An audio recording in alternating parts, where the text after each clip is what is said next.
নমস্কার বন্ধুরা, আমি অঞ্জনা রত্ন আকর চ্যানেলে আপনাদের সকলকে স্বাগত জানাই। আজ আপনারা শুনতে চলেছেন কথাশিল্পী শরৎচন্দ্র চট্টোপাধ্যায় রচিত পল্লী সমাজের অষ্টম পর্ব। প্রতি বৎসর রমা ঘটা করিয়া দুর্গোৎসব করিত এবং প্রথম পূজার দিনেই গ্রামের সমস্ত চাষাভূষা প্রভৃতিকে পরিতোষপূর্বক ভোজন করাইত।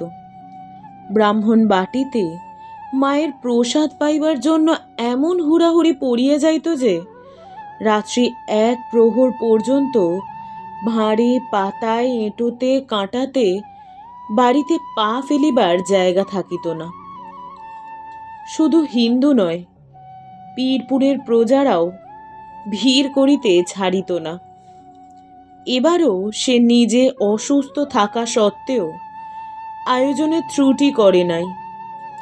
চণ্ডী মণ্ডপে প্রতিমা ও পূজা সাজ সরঞ্জাম, নিচে উৎসবের প্রশস্ত প্রাঙ্গণ।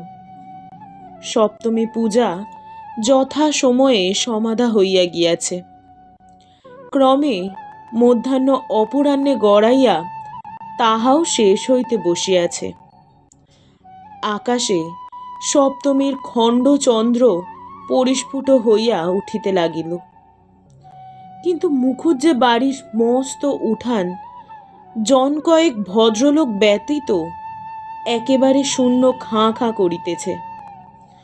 বাড়ির ভিতরে অন্যের বিরাট স্তূপ ক্রমে জমাট বাঁধিয়া কঠিন হইতে লাগিল। ব্যঞ্জনের রাশি শুকাইয়া বিবর্ণ হইয়া উঠিতে লাগিল, কিন্তু এখনো পর্যন্ত একজন চাষাও মায়ের প্রসাদ পাইতে বাড়িতে পা দিল না। ইস, এত আহার্য পেয়েও নষ্ট করে দিচ্ছে দেশের ছোট লোকের দল, এত বড় স্পর্ধা। বেনি হুঁকা হাতে একবার ভিতরে একবার বাহিরে হাঁকাহাঁকি দাপাদাপি করিয়া বেড়াইতে লাগিল। বেটাদের শেখাবো, চাল কেটে তুলে দেব, এমন করব তেমন করব ইত্যাদি। গোবিন্দ, ধর্মদাস, হালদার প্রভৃতি এরা রুষ্ট মুখে অবিশ্রান্ত ঘুরিয়া ঘুরিয়া আন্দাজ করিতে লাগিল কোন শালার কারসাজিতে এই কাণ্ডটা ঘটিয়াছে। হিন্দু মুসলমান একমত হইয়াছে, এও তো বড় আশ্চর্য।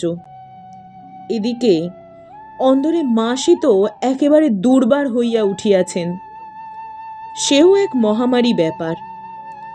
এই তুমুল হাঙ্গামার মধ্যে শুধু একজন নীরব হইয়া আছে, সে নিজে রমা। একটি কথাও সে কাহারও বিরুদ্ধে কহে নাই, কাহাকেও দোষ দেয় নাই। একটা আক্ষেপ বা অভিযোগের কণা মাত্র এখনো পর্যন্ত তাহার মুখ দিয়া বাহির হয় নাই। এ কি সেই রমা?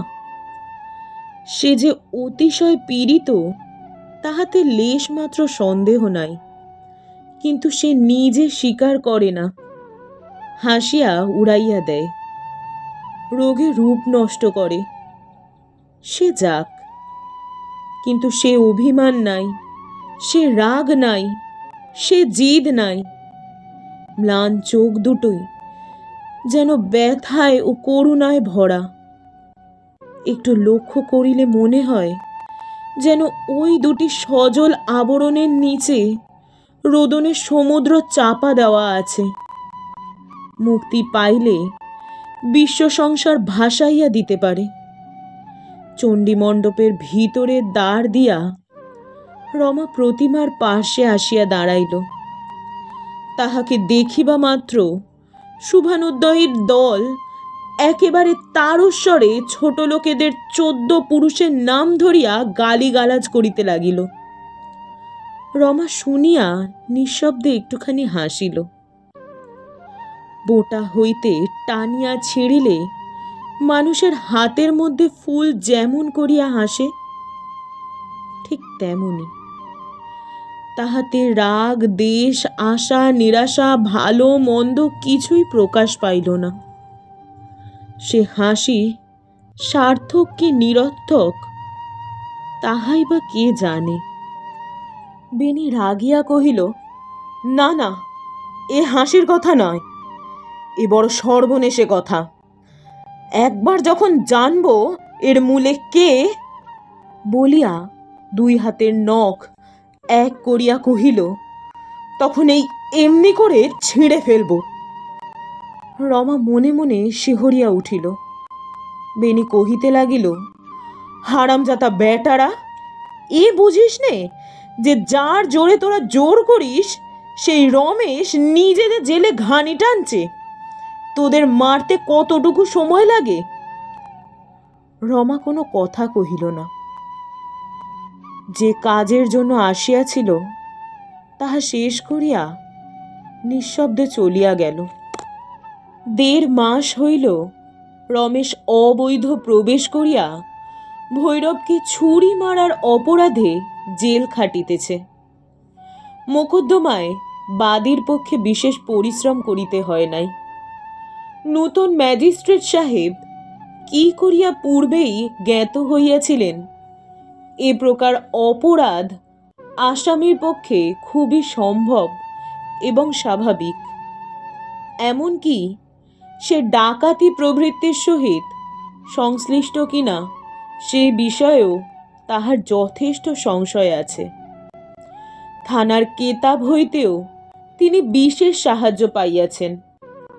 তাহাতে লেখা আছে ঠিক এই ধরনের অপরাধ সে পূর্বেও করিয়াছে এবং আরও অনেক প্রকার সন্দেহজনক ব্যাপার তাহার নামের সহিত জড়িত আছে। ভবিষ্যতে পুলিশ যেন তাহার প্রতি বিশেষ দৃষ্টি রাখে, তিনি এ মন্তব্য প্রকাশ করিতেও ছাড়েন নাই। বেশি সাক্ষ্য প্রমাণের প্রয়োজন হয় নাই, তবে রমাকে সাক্ষ্য দিতে হইয়াছিল। সে কহিয়াছিল রমেশ বাড়ি ঢুকিয়া আচার্য মহাশয়কে মারিতে আসিয়াছিল, তাহা সে জানে, কিন্তু ছুরি মারিয়াছিল কিনা জানে না। হাতে তাহার ছুরি ছিল কিনা তাহাও স্মরণ নাই। কিন্তু এই কি সত্য? জেলার বিচারালয়ে হলফ করিয়া রমা এই সত্য বলিয়া আসিল, কিন্তু যে বিচারালয়ে হলফ করার প্রথা নাই সেখানে সে কি জবাব দিবে? তাহার অপেক্ষা কে অধিক নিঃসংশয়ে জানিত রমেশ ছুরিও মারে নাই। হাতে তাহার অস্ত্র থাকা তো দূরের কথা, একটা তৃণও পর্যন্ত ছিল না। সে আদালতে ও কথা তো কেহ তাহাকে জিজ্ঞাসা পর্যন্ত করিবে না। সে কি স্মরণ করিতে পারে এবং কি পারে না। কিন্তু এখানকার আদালতে সত্য বলিবার যে তাহার এতটুকু পথ ছিল না। বেনি প্রভৃতির হাত ধরা পল্লী সমাজ সত্য চাহে নাই। সুতরাং সত্যের মূল্যে তাহাকে যে মিথ্যা অপবাদের গাঢ় কালি নিজের মুখময় মাখিয়া এই সমাজের বাহিরে আসিয়া দাঁড়াইতে হইবে, এমন তো অনেককেই হইয়াছে। এ কথা সে যে নিঃসংশয়ে জানিত। তাছাড়া এত বড় গুরুদণ্ডের কথা রমা স্বপ্নেও কল্পনা করে নাই। বড় জোর 200-100 জরিমানা হইবে, ইহাই জানিত। বরঞ্চ বারবার সতর্ক করা সত্ত্বেও রমেশ যখন তাহার কাজ ছাড়িয়া কোনো মতেই পলাইতে স্বীকার করে নাই, তখন রাগ করিয়া রমা মনে মনে এ কামনাও করিয়াছিল, হোক জরিমানা, একবার শিক্ষা হইয়া যাক। কিন্তু সে শিক্ষা যে এমন করিয়া হইবে, রমেশের রোগ ক্লিষ্ট পাণ্ডুর মুখের প্রতি চাহিয়াও বিচারকের দয়া হইবে না। একেবারে 6 মাস সশ্রম কারাবাসের হুকুম করিয়া দিবে, তাহা সে ভাবে নাই। সেই সময়ে রমা নিজে রমেশের দিকে চাহিয়া দেখিতে পারে নাই। পরের মুখে শুনিয়াছিল, রমেশ এক দৃষ্টে তাহারই মুখের পানে চাহিয়াছিল এবং কিছুতেই তাহাকে জেরা করিতে দেয় নাই, এবং জেলের হুকুম হইয়া গেলে গোপাল সরকারের প্রার্থনার উত্তরে মাথা নাড়িয়া কহিয়াছিল, না, ম্যাজিস্ট্রেট আমাকে সারা জীবন কারারুদ্ধ করবার হুকুম দিলেও আমি আপিল করে খালাস পেতে চাইনি। বোধ করি জেল এর চেয়ে ভালো। ভালোই তো। তাহাদের চিরানুগত ভৈরবাচার্য মিথ্যা নালিশ করিয়া যখন তাহার ঋণ শোধ করিল এবং রমা সাক্ষ্য মঞ্চে দাঁড়াইয়া স্মরণ করিতে পারিল না তাহার হাতে ছুরি ছিল কিনা, তখন আপিল করিয়া মুক্তি চাহিবে সে কিসের জন্য? তাহার সেই দুর্জয় অভিমান বিরাট পাষাণ খণ্ডের মতো রমার বুকের উপর চাপিয়া বসিয়া আছে। কোথাও তাহাকে সে নড়াইয়া রাখিবার স্থান পাইতেছে না। সে কি গুরুভার, সে মিথ্যা বলিয়া আসে নাই। এই কৈফিয়ত তাহার অন্তর্যামী তো কোনো মতেই মঞ্জুর করিল না। মিথ্যা বলে নাই বটে, কিন্তু সত্য প্রকাশও করে নাই। সত্য গোপনের অপরাধ যে এত বড়, সে যে এমন করিয়া তাহাকে অহরহ দগ্ধ করিয়া ফেলিবে, এ যদি সে একবারও জানিতে পারিত। রহিয়া রহিয়া তাহার কেবলই মনে পড়ে ভৈরবের যে অপরাধে রমেশ আত্মহারা হইয়াছিল, সে অপরাধ কত বড়, অথচ তাহার একটি মাত্র কথায় সে সমস্ত মার্জনা করিয়া দ্বিরুক্তি না করিয়া চলিয়া গিয়াছিল। তাহার ইচ্ছাকে এমন করিয়া শিরোধার্য করিয়া কে কবে তাহাকে এত সম্মানিত করিয়াছিল? নিজের মধ্যে পুরিয়া পুরিয়া আজকাল একটা সত্যের সে যেন দেখা পাইতেছিল। যে সমাজের ভয়ে সে এত বড় গর্হিত কর্ম করিয়া বসিল, সে সমাজ কোথায়? বেনি প্রভৃতি কয়েকজন সমাজপতির স্বার্থ ও ক্রূর হিংসার বাহিরে কোথাও কি তাহার অস্তিত্ব আছে? গোবিন্দের এক বিধবা ভাতৃবধূর কথা কে না জানে। বেনির সহিত তাহার সংস্রবের কথা গ্রামের মধ্যে কাহারও অবিদিত নাই, অথচ সমাজের আশ্রয়ে সে নিষ্কণ্টকে বসিয়া আছে, এবং সেই বেনি সমাজপতি। তাহারই সামাজিক শৃঙ্খল সর্বাঙ্গে শত পাকে জড়াইয়া রাখিয়া চরম সার্থকতা। ইহাই হিঁদুয়ানি। কিন্তু যে ভৈরব এত অনর্থের মূল, রমা নিজের দিকে চাহিয়া তাহার উপরেও আর রাগ করিতে পারিল না। মেয়ে তাহার 12 বছরের হইয়াছে। অতি শীঘ্র বিবাহ দিতে না পারিলে এক ঘরে হইতে হইবে এবং বাড়ি শুদ্ধ লোকের জাত যাইবে। এ প্রমাদের আশঙ্কা মাত্রেই তো প্রত্যেক হিন্দুর হাত পা পেটের ভিতরে ঢুকিয়া যায়। সে নিজে তাহার এত সুবিধা থাকা সত্ত্বেও যে সমাজের ভয় কাটাইতে পারে নাই, গরিব ভৈরব কাটাইবে কি করিয়া? বেনির বিরুদ্ধতা করা তাহার পক্ষে কি ভয়ানক মারাত্মক ব্যাপার, এ কথা তো কোনো মতেই সে অস্বীকার করিতে পারে না। বৃদ্ধ সনাতন হাজরা বাটের সম্মুখ দিয়া যাইতেছিল। গোবিন্দ দেখিতে পাইয়া ডাকাডাকি অনুনয় বিনয় শেষকালে একরকম জোর করিয়া ধরিয়া আনিয়া বেণীবাবুর সামনে হাজির করিয়া দিল। বেণী গরম হইয়া কহিল, এত দেমাক কবে থেকে হলো রে সনাতন? বলি, ঘাড়ে তোদের কি আজকাল আর একটা করে মাথা গজিয়েছে রে? সনাতন কহিল, দুটো করে মাথা আর কার থাকে বড়বাবু? আপনাদের থাকে না তো আমাদের মতো গরিবের। কি বললি রে? বলিয়া হাঁক দিয়া বেণী ক্রোধে নির্বাক হইয়া গেল।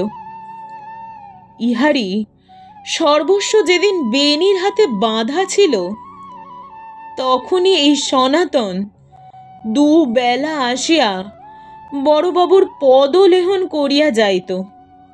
আজ তাহারই মুখে এই কথা।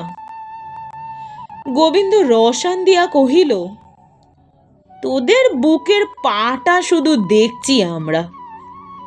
মায়ের প্রসাদ পেতেও কেউ তোরা এলি নে। বলি, কেন বলতো রে? বুড়ো একটুখানি হাসিয়া কহিল, বুকের পাটা যা করবার সে তো আপনারা আমার করেছেন, সে যাক। কিন্তু মায়ের প্রসাদে বলুন আর যাই বলুন, কোনো কৈবর্তই আর বামুন বাড়িতে পাত পাতবে না। এত পাপ যে মা বসুমতী কেমন করে সইছেন, তাই আমরা কেবল বলা বলি করি। বলিয়া একটা নিঃশ্বাস ফেলিয়া সনাতন রমার প্রতি চাহিয়া কহিল, একটু সাবধানে থেকো দিদি ঠাকরুন। পীরপুরের মুসলমান ছোঁড়ারা একেবারে ক্ষেপে রয়েছে।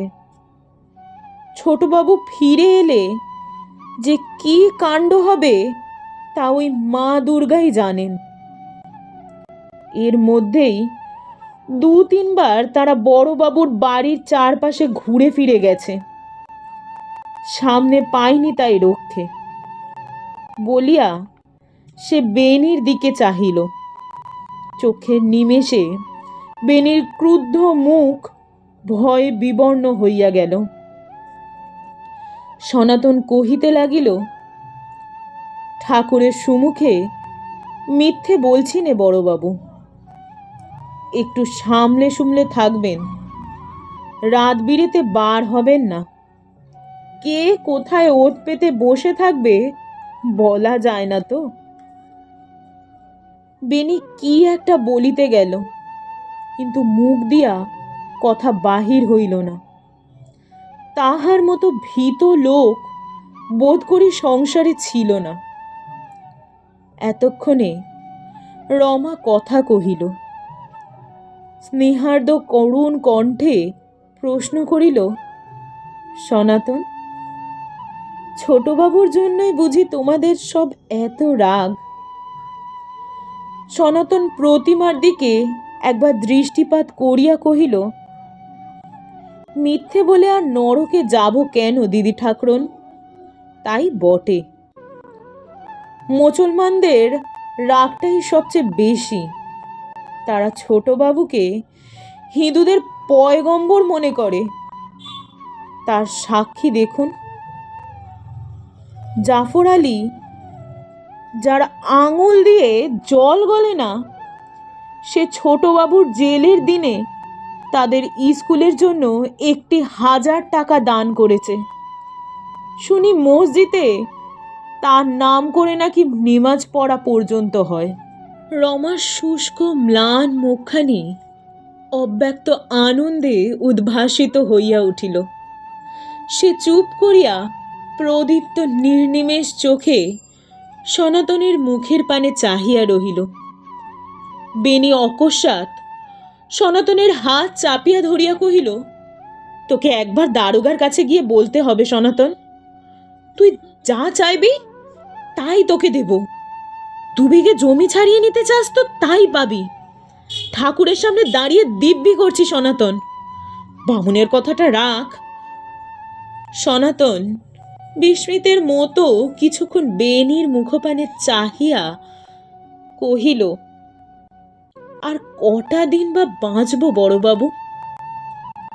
লোভে পড়ে যদি এ কাজ করি, মরলে আমাকে তোলা চুলোই যাক, পা দিয়ে কেউ ছোবে না। সে দিনকাল আর নেই বড়বাবু, সে দিনকাল আর নেই। ছোটবাবু সব উল্টে দিয়ে গেছেন। গোবিন্দ কহিল, বামুনের কথা তাহলে রাখবি নে বল। সনাতন মাথা নাড়িয়া বলিল, না। বললে তুমি রাগ করবে গাঙ্গুলি মশাই, কিন্তু সেদিন পীরপুরে নতুন স্কুল ঘরে ছোটবাবু বলেছিলেন, গলায় গাছ কতক সুতো ঝোলানো থাকলেই বামুন হয় না। আমি তো আর আজকে নয় ঠাকুর, সব জানি। যা করে তুমি বেড়াও, সে কি বামুনের কাজ? তোমাকেই জিজ্ঞাসা করছি দিদি ঠাকুরন, তুমি বলো দেখি। রমা নিরুত্তরে মাথা হেঁট করিল। সনাতন উৎসাহিত হইয়া মনের আক্রোশ মিটাইয়া বলিতে লাগিল, বিশেষ করে ছোঁড়াদের দল। ছোটবাবুর জেল হওয়া থেকে এই দুটো গাঁয়ের যত ছোড়া সন্ধ্যার পর সবাই গিয়ে জোটে জাফর আলীর বাড়িতে। তারা তো চারিদিকে স্পষ্ট বলে বেড়াচ্ছে, জমিদার তো ছোটবাবু, আর সব চোর ডাকাত। তাছাড়া খাজনা দিয়ে বাস করব, ভয় কারুকে করব না। আর বামুনের মতো থাকে তো বামুন, না থাকে আমরাও যা তারাও তাই। বেনি আতঙ্কে পরিপূর্ণ হইয়া শুষ্ক মুখে প্রশ্ন করিল, সনাতন, আমার উপরেই তাদের এত রাগ কেন বলতে পারিস? সনাতন কহিল, রাগ করো না বড়বাবু, কিন্তু আপনি যে সকল নষ্টের গোড়া তা তাদের জানতে বাকি নেই। বেনি চুপ করিয়া বসিয়া রহিল। ছোট লোক সনাতনের মুখে এমন কথাটা শুনিয়াও সে রাগ করিল না, কারণ রাগ করিবার মতো মনের অবস্থা তাহার ছিল না। তাহার বুকের ভিতর ঢিপ ঢিপ করিতেছিল। গোবিন্দ কহিল, তাহলে জাফরের বাড়িতেই আড্ডা বল। সেখানে তারা কি করে বলতে পারিস? সনাতন তাহার মুখপানে চাহিয়া কি যেন চিন্তা করিল। শেষে কহিল, কি করে জানি নে, কিন্তু ভালো চাও তো সে মতলব করো না ঠাকুর। তারা হিন্দু মুসলমান ভাই ভাই সম্পর্ক পাতিয়েছে, এক মন এক প্রাণ। ছোটবাবুর জেল হওয়া থেকে সব রাগে বারুদ হয়ে আছে, তার মধ্যে গিয়ে চকমকি ঠুকে আগুন জ্বালাতে যেও না ঠাকুর। সনাতন চলিয়া গেল। বহুক্ষণ পর্যন্ত কাহারও কথা কহিবার প্রবৃত্তি হইল না।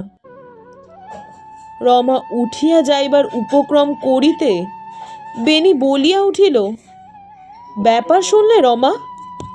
রমা মুচকাইয়া হাসিল, কথা কহিল না। হাসি দেখিয়া বেনির গা জ্বলিয়া গেল।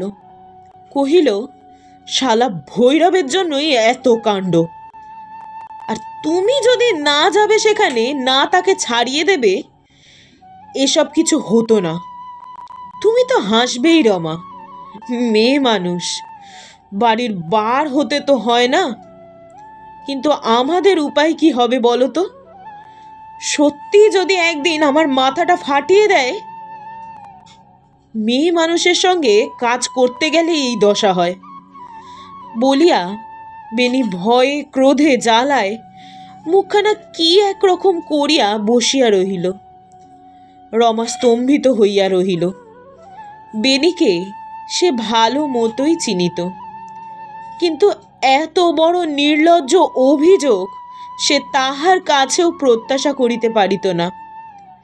কোনো উত্তর না দিয়া কিছুক্ষণ দাঁড়াইয়া থাকিয়া সে অন্যত্র চলিয়া গেল। বেনি তখন হাঁক ডাক করিয়া গোটা দুই আলো এবং 5-6 লোক সঙ্গে করিয়া আশেপাশে সতর্ক দৃষ্টি রাখিয়া ত্রস্ত ভীত পদে প্রস্থান করিল। বিশ্বেশ্বরী ঘরে ঢুকিয়া অশ্রুভরা রোদনের কণ্ঠে প্রশ্ন করিলেন, আজ কেমন আছিস মা রমা? রমা তাহার মুখের পানে চাহিয়া একটুখানি হাসিয়া বলিল, আজ ভালো আছি জ্যাঠাইমা। বিশ্বেশ্বরী তার শিয়রে আসিয়া বসিলেন এবং তার মাথায় মুখে হাত বুলাইতে লাগিলেন। আজ 3 মাস কাল রমা শয্যাগত, বুক জুড়িয়া কাশি এবং ম্যালেরিয়ার বিষে সর্বাঙ্গ সমাচ্ছন্ন। গ্রামের প্রাচীন কবিরাজ প্রাণপণে ইহার বৃথা চিকিৎসা করিয়া মরিতেছে। সে বুড়ো তো জানে না কিসের অবিশ্রাম আক্রমণে তাহার সমস্ত স্নায়ু শিরা অহর্নিশি পুড়িয়া খাক হইয়া যাইতেছে। শুধু বিশ্বেশ্বরীর মনের মধ্যে একটা সংশয়ের ছায়া ধীরে ধীরে গাঢ় হইয়া উঠিতেছিল। রমাকে তিনি কন্যার মতোই স্নেহ করিতেন, সেখানে কোনো ফাঁকি ছিল না। তাই সে অত্যন্ত স্নেহই রমার সম্বন্ধে তাহার সত্য দৃষ্টিকে অসামান্য রূপে তীক্ষ্ণ করিয়া দিতেছিল। অপরের যখন ভুল বুঝিয়া, ভুল আশা করিয়া, ভুল ব্যবস্থা করিতে লাগিল, তাহার তখন বুক ফাটিয়া যাইতে লাগিল। তিনি দেখিতেছিলেন রমার চোখ দুটি গভীর কোটর প্রবিষ্ট, কিন্তু দৃষ্টি অতিশয় তীব্র, যেন বহু দূরের কিছু একটা অত্যন্ত কাছে করিয়া দেখিবার একাগ্র বাসনা এরূপ অসাধারণ তীক্ষ্ণ হইয়া উঠিতেছে। তিনি ধীরে ধীরে ডাকিলেন, রমা। কেন জ্যাঠাইমা? আমি তো তোর মায়ের মতো রমা। রমা বাধা দিয়া বলিল, মতো কেন বলছো জ্যাঠাইমা? তুমি তো আমার মা।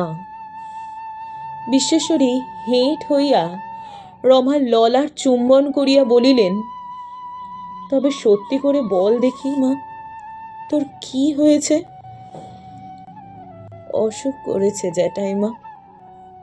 বিশ্বেশ্বরী লক্ষ্য করিলেন তাহার এমন পাণ্ডুর মুখখানি যেন পলকের জন্য রাঙা হইয়া উঠিল। তখন গভীর স্নেহে তাহার রুক্ষ চুলগুলি একবার নাড়িয়া দিয়া কহিলেন, সে তো এই দুটো চামড়ার চোখেই দেখতে পাই মা।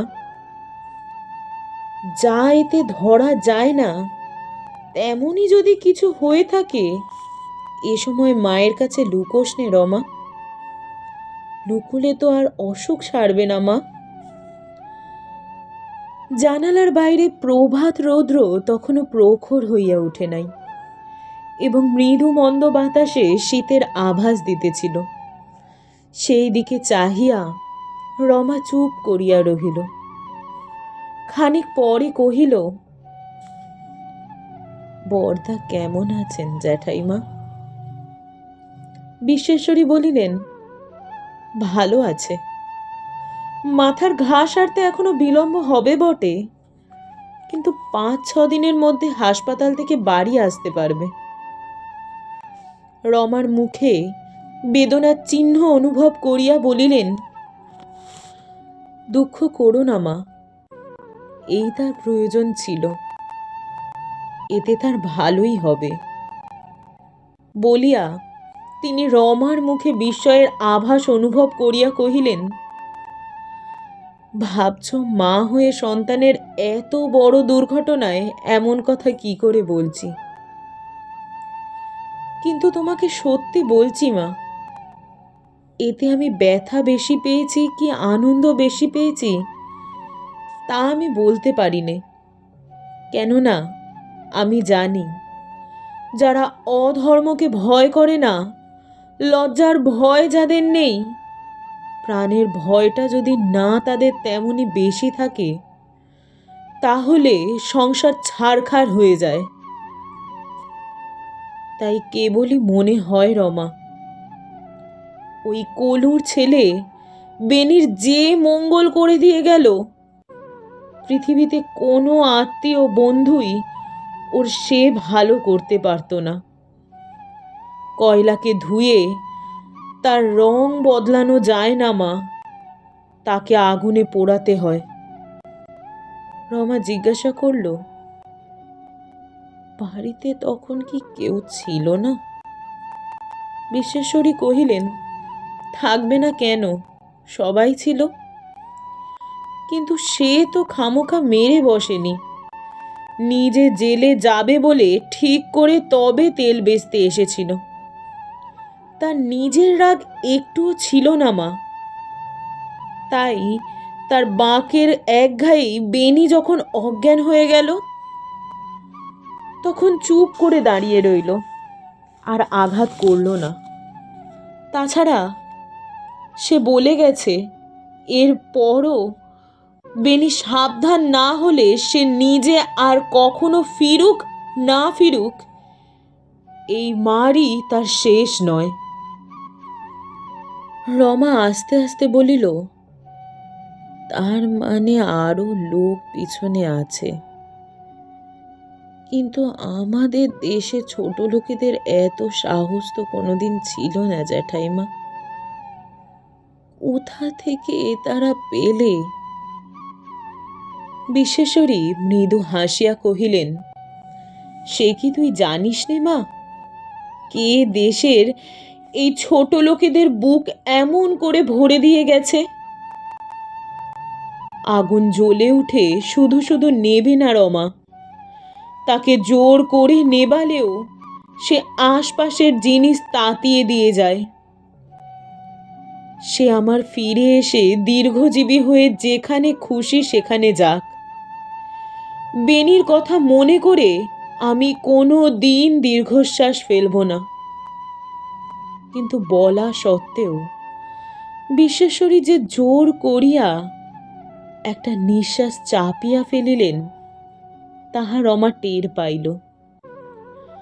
তাই তাহার হাতখানি বুকের উপর টানিয়া লইয়া স্থির হইয়া রহিল।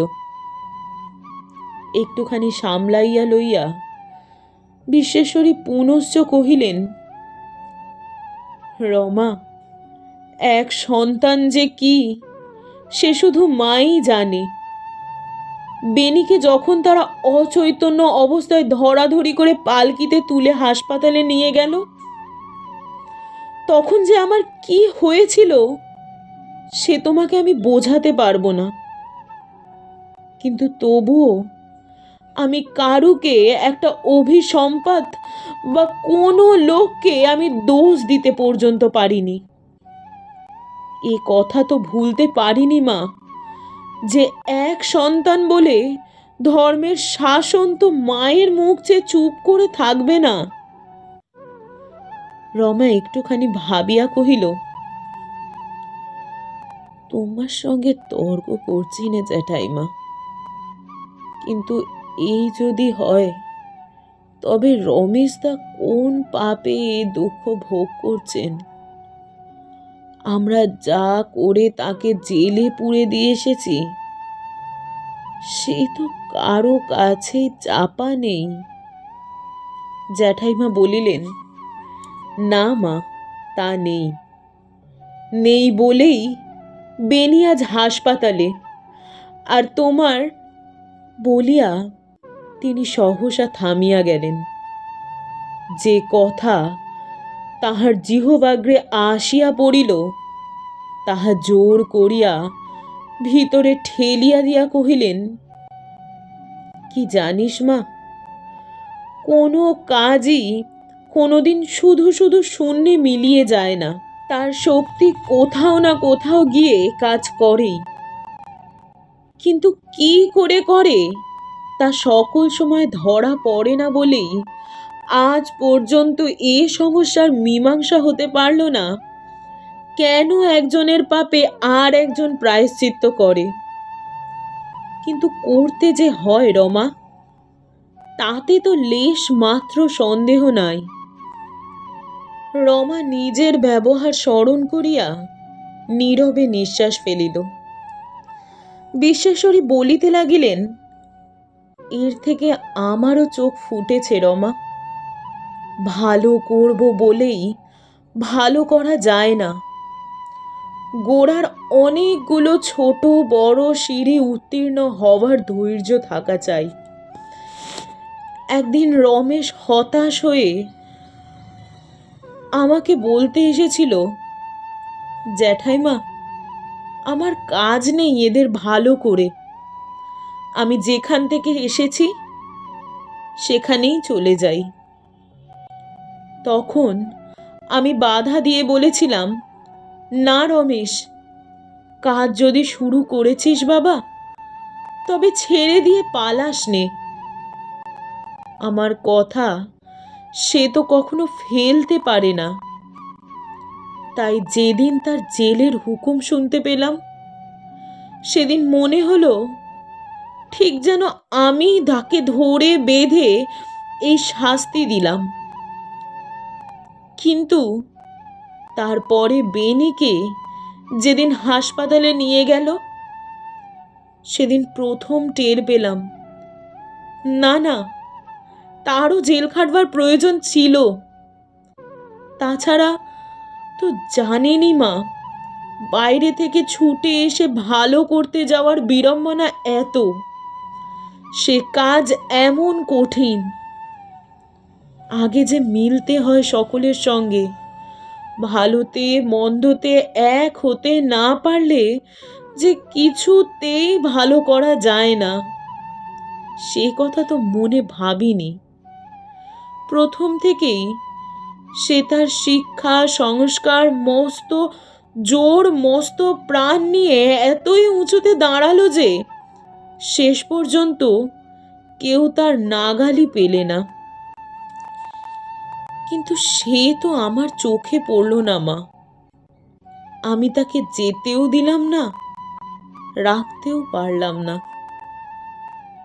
রমা কি একটা বলিতে গিয়া চাপিয়া গেল।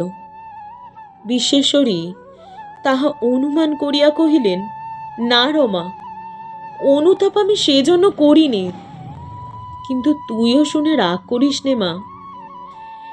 এইবার তাকে তোরা নাবিয়ে এনে সকলের সঙ্গে যে মিলিয়ে দিলি, তাতে তোদের অধর্ম যত বড়ই হোক, সে কিন্তু ফিরে এসে এবার যে ঠিক সত্যটি দেখতে পাবে, এই কথা আমি বড় গলা করেই বলে দিয়ে যাচ্ছি। রমা কথাটা বুঝিতে না পারিয়া কহিল, কিন্তু এতে তিনি কেন নেমে যাবেন জ্যাঠাইমা? আমাদের অন্যায় অধর্মের ফলে যত বড় যাতনায় তাকে ভোগ করতে হোক, আমাদের দুষ্কৃতি আমাদেরই নরকের অন্ধকূপে ঠেলে দেবে। তাকে স্পর্শ করবে কেন?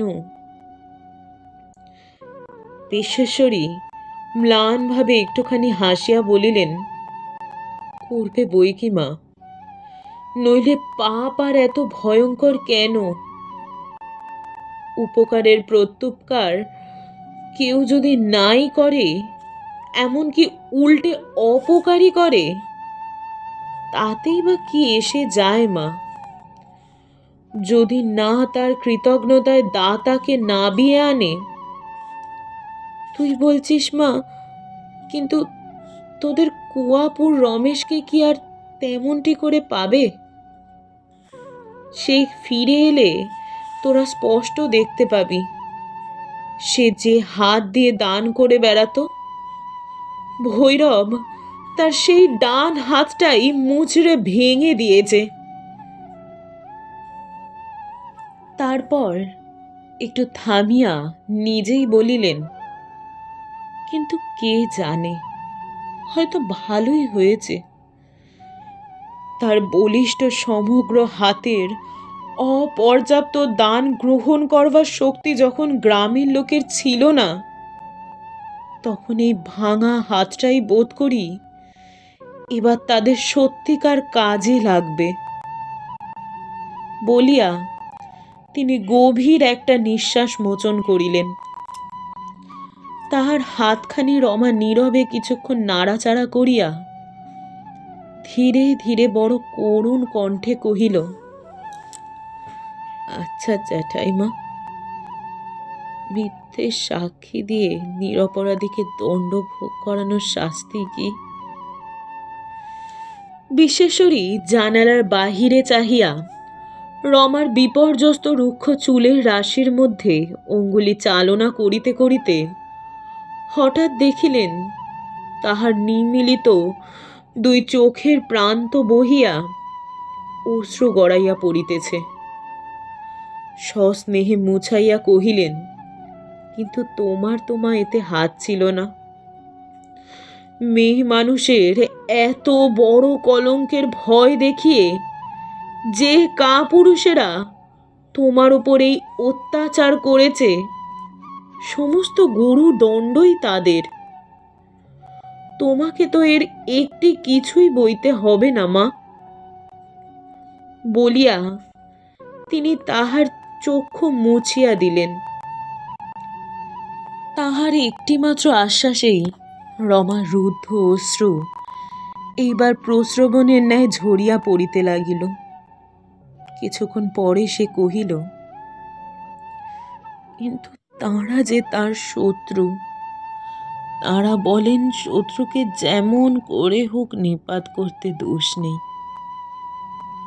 কিন্তু আমার তো সে কৈফিয়ত নেই জ্যাঠাইমা। তোমারই বা কেন নেই মা? প্রশ্ন করিয়া তিনি দৃষ্টি আনত করিতেই অকস্মাৎ তাহার চোখের উপর যেন বিদ্যুৎ খেলিয়া গেল।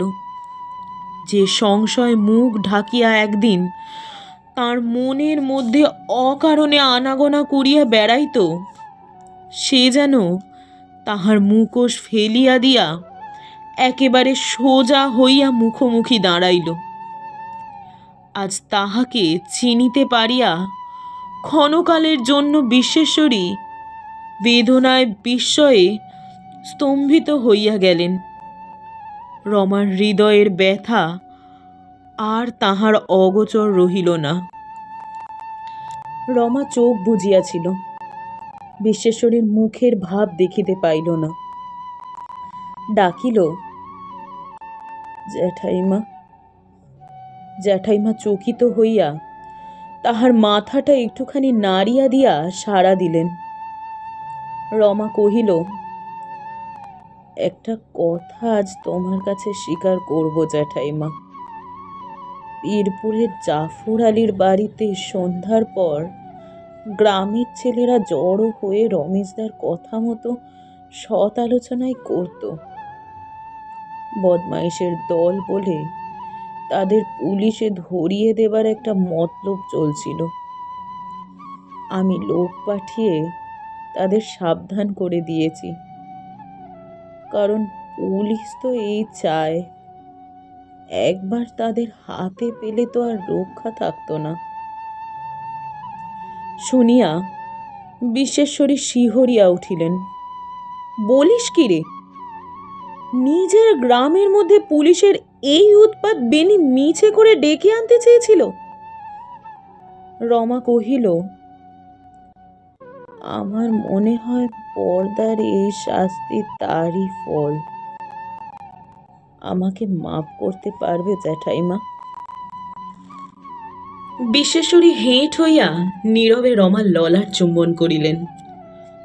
বলিলেন, তার মা হয়ে এ যদি আমি না মাপ করতে পারি, কে পারবে রমা? আমি আশীর্বাদ করি, এর পুরস্কার ভগবান তোমাকে যেন দেন। রমা হাত দিয়া চোখ মুছিয়া ফেলিয়া কহিল, আমার এই একটা সান্ত্বনা জ্যাঠাইমা। তিনি ফিরে এসে দেখবেন আর সুখের ক্ষেত্র প্রস্তুত হয়ে আছে, যা তিনি চেয়েছিলেন। তার সেই দেশের চাষাভুষারা এবার ঘুম ভেঙে উঠে বসেছে। তাকে চিনেছে, তাকে ভালোবেসেছে। এই ভালোবাসার আনন্দে তিনি আমার অপরাধকে ভুলতে পারবেন না জ্যাঠাইমা। বিশ্বেশ্বরী কথা বলিতে পারিলেন না, শুধু তাহার চোখ হইতে এক ফোঁটা অশ্রু গড়াইয়া রমার কপালের উপর পড়িল। তারপর বহুক্ষণ পর্যন্ত উভয়ই স্তব্ধ হইয়া রহিলেন। রমা ডাকিল, জ্যাঠাইমা। বিশ্বেশ্বরী বলিলেন, কেন মা? রমা কহিল, শুধু একটা জায়গায় আমরা দূরে যেতে পারিনি। তোমাকে আমরা দুজনেই ভালোবেসেছিলাম। বিশ্বেশ্বরী আবার নত হইয়া তাহার ললার চুম্বন করিলেন। রমা কহিল, সেই জোরেই আমি একটা দাবি তোমার কাছে রেখে যাব। আমি যখন আর থাকব না, তখনও আমাকে যদি তিনি ক্ষমা করতে না পারেন, শুধু এই কথাটি আমার হয়ে তাকে বলো জ্যাঠাইমা। যত মন্দ বলে আমাকে তিনি জানতেন, তত মন্দ আমি ছিলাম না। আর যত দুঃখ তাকে দিয়েছি, তার অনেক বেশি দুঃখ যে আমিও পেয়েছি। তোমার মুখের এই কথাটি হয়তো তিনি অবিশ্বাস করবেন না। বিশ্বেশ্বরী উপুর হইয়া পড়িয়া বুক দিয়া রমাকে চাপিয়া ধরিয়া কাঁদিয়া ফেলিলেন। বলিলেন, চল মা, আমরা কোনো তীর্থে গিয়ে থাকি, যেখানে বেনি নেই, রমেশ নেই, যেখানে চোখ তুললেই ভগবানের মন্দিরের চূড়া চোখে পড়ে। সেখানেই যাই। আমি সব বুঝতে পেরেছি রমা। যদি যাবার দিন তোর এগিয়ে এসে থাকে মা, তবে এই বিষ বুকে পুড়ে জ্বলে পুড়ে সেখানে গেলে তো চলবে না। আমরা বামুনের মেয়ে, সেখানে যাবার দিনটিতে আমাদের তার মতোই গিয়ে উপস্থিত হতে হবে। রমা অনেকক্ষণ চুপ করিয়া পড়িয়া থাকিয়া একটা উচ্ছ্বসিত দীর্ঘশ্বাস আয়ত্ত করিতে করিতে শুধু কহিল, আমিও তেমন করেই যেতে চাই জ্যাঠাইমা।